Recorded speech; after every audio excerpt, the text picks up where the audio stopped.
peaceful, sleepy Bikini Bottom.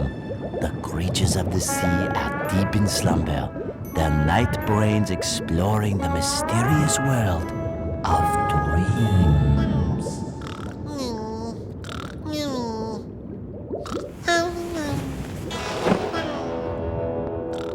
Our good friend Mohammed from Qatar just sent us a whole freaking box of awesome games, and he also sent us this. This is SpongeBob Squarepants, Creature from the Krusty Krab.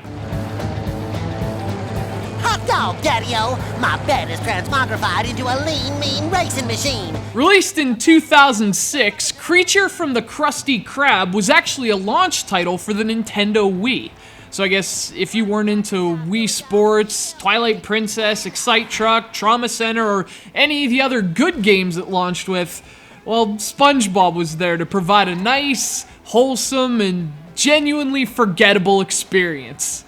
Now, it's not exactly breaking news for a game based on a television show to be terrible. Now, that's to be expected, frankly, but it's one thing for a game based on a game show to suck. Right? You'd expect a game like Survivor to be unimaginative since the source material doesn't really translate to anything beyond minigames.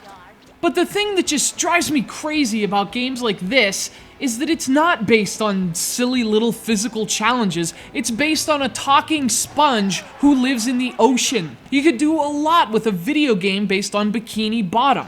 The characters, the humor, the style, it could all work really well in this medium.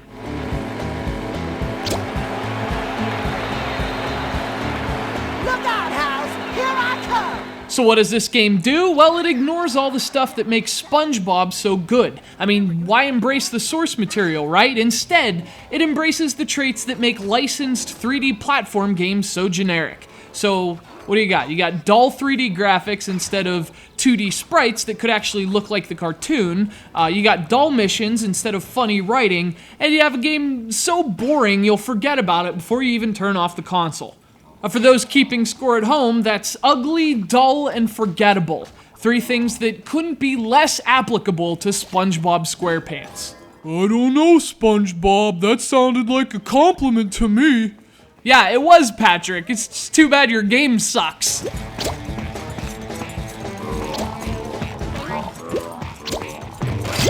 And speaking of which, Creature from the Krusty Krab does use some SpongeBob characters. SpongeBob, Patrick, and Plankton are having some seriously strange dreams, conveniently prefaced, by the way, with a title screen. You play out those dreams in the game, but if you're waiting for some kind of story to tie it all together, well, keep dreaming.